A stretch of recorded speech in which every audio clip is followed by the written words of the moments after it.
Welcome. What you're about to see is a unique program. You'll witness young people becoming empowered through a structured storytelling training program. The Family Planning New South Wales Same Difference Panel Speaker Training equips young same-sex attracted people with the skills to deal with the challenges of public speaking about being same-sex attracted. This DVD is designed as a companion to the Same-Sex Attracted Panel Speaking Training Manual. It aims to provide a visual representation of selected sections of the training. The training program's structure and design can be used to train young people to speak about a range of issues in different settings. Family Planning New South Wales wishes you well in your implementation of this unique and important training and invites you to visit their website for further information.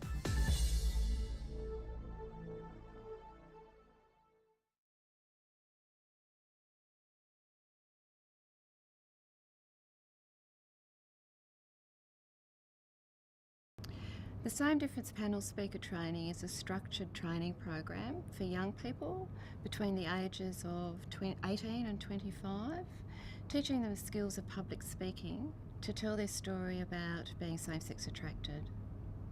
The Same Difference training is really inspiring on so many levels. It offers young people the opportunity to build their capacity and share their stories, but it simultaneously offers the people hearing those stories the chance to build a concept of empathy and learn about diversity and broaden their horizons and become sort of much more aware of celebrating diversity in their community.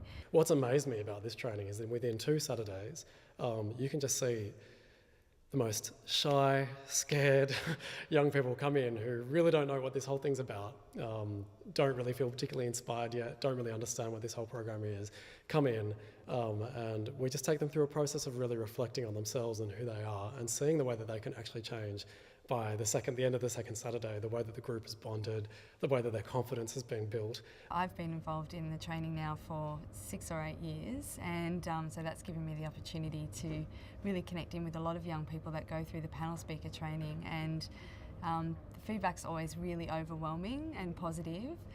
Some people go on to do a lot of panel speaker engagements after they finish the training, but others don't, and they still get a lot out of the training because they feel they've really been given the opportunity to build a voice and to share their experiences, which haven't always been positive, in a really constructive and positive way. And we actually watched them on the end of the last day get up and give a bit of a trial speech for the first time. And it's just an incredible thing to see from people who, in the beginning of the first day, sitting there going, I don't know what to talk about, my life is boring, nothing's really happened to me, towards the end, when they all get to listen to each other and realise that actually every single one of us can be a source of inspiration and a source of social change, which is really one of the most exciting things about the whole thing.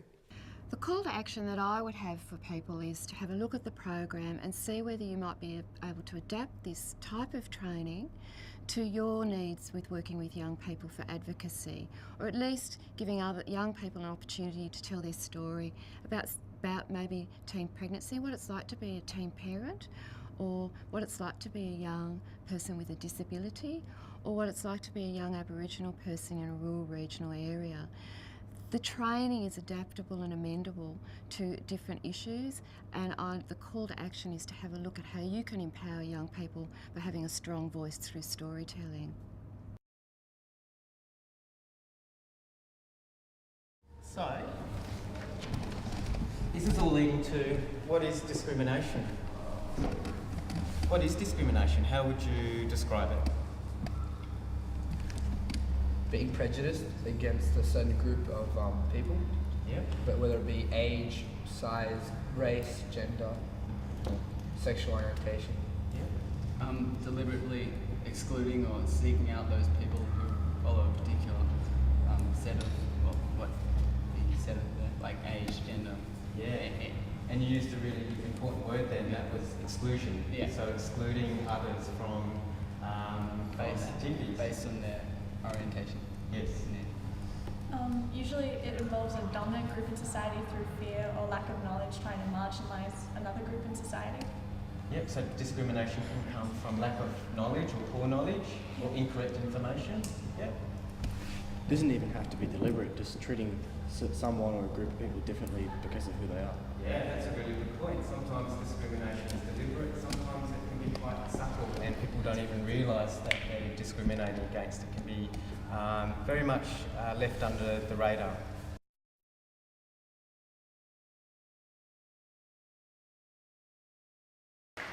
Hi everyone, I just want to start off by apologising if I fall off this stage while I'm doing the speech. I'm a little nervous. So it's always difficult to know where to begin when I'm doing these kinds of speeches. Do I do it chronologically and start with my first crush on a boy, or do I do it with the first tentative steps of telling my best friend I was gay? I remember being about 4 or 5 and I was watching Baywatch with my cousins. It's really embarrassing, don't laugh at me. Pamela Anderson came on screen and my cousins were like, man, she's hot. And I was like, yeah, I like a tan. And David Hasselhoff came on screen and I was like, he's fine. It was really awkward, and I actually still have a David Hasselhoff poster in my room, which is really embarrassing, but I thought I'd share it with you guys. And then there was this note that ended up on my desk, and I was like, okay, what's it gonna say? It's like, holy. So I opened the note and I read it. It said, "Dear Jonash, I hope you die of AIDS, you dirty faggot." Ooh. I'm Judy, and I represent PFLAG, which stands for Parents, Families and Friends of Lesbian and Gay People. My husband and I have 3 children, 2 daughters and a son. And 10 years ago, when he was 23, our son revealed to us that he was gay. We were very shocked when we heard that he was gay, although we shouldn't have been, because my husband had several members of his family that were gay. In fact, his first cousin, who was like a brother to him because they grew up very close together, was gay, and he actually committed suicide in his early 30s because he wasn't accepted by his family. Eventually, our son Stephen found out about PFLAG, and he gave me the contact for PFLAG at Parramatta. And now my husband and I are very involved with PFLAG.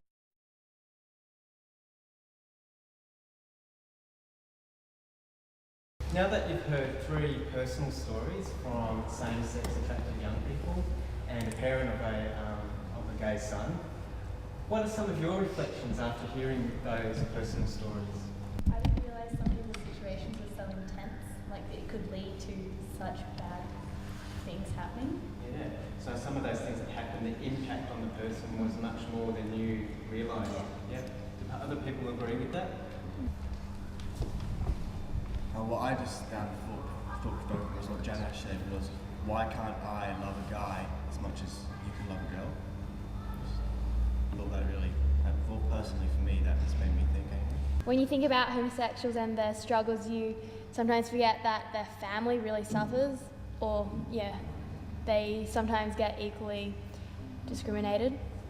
Well, I didn't really think that it was going to be so bad, because I thought that all of us grew up in a sort of sheltered environment where mostly homosexuality was accepted, because I talked to my friends about it and they're like, oh, it's okay, we don't really mind. So I really didn't see how bad it might have been outside this environment, like if you actually go into the real world. Yeah, so sometimes if you've come from a world or the people that you're with, homosexuality is seen as okay, it can be easy to forget that outside that safe circle, there can actually be not so safe places as well. I know, it was kind of amazing, Kate, her story. It was so shocking that, she was middle class. It wasn't like she could be one of us in a way. She was, public school girl, 15, 16 or so. They broke her arm. It was just so... To, I suppose, lead on from that point, I just felt so ashamed that society could subject a person to such humiliation. They have no reason to do so. Just shocking.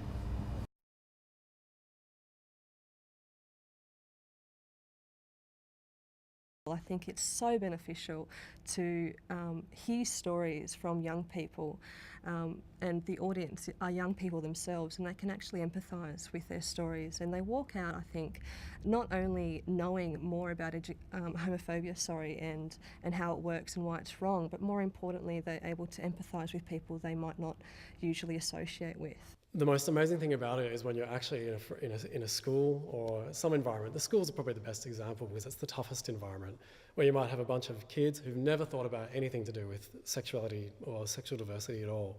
And they might come in with fairly homophobic attitudes or just fairly ignorant attitudes. And in the course of your 10-minute speech, and then the 10-minute speech of the PFLAG parent and then your co-presenter, you can actually watch these people's attitudes change right in front of you. It is really an amazing experience. And I believe there's something very powerful about personal stories that can really change people's views on things. And I think that's one of the reasons why this is the most successful program of its type. I remember a specific experience where I was telling my story to a large group of students, and one particular girl who was in the centre of the audience, I could just see she was smiling the whole time and hanging off my every word, and I knew that by the end of my story that I've touched her in some way, and that was just really quite a humbling and fantastic experience, yeah.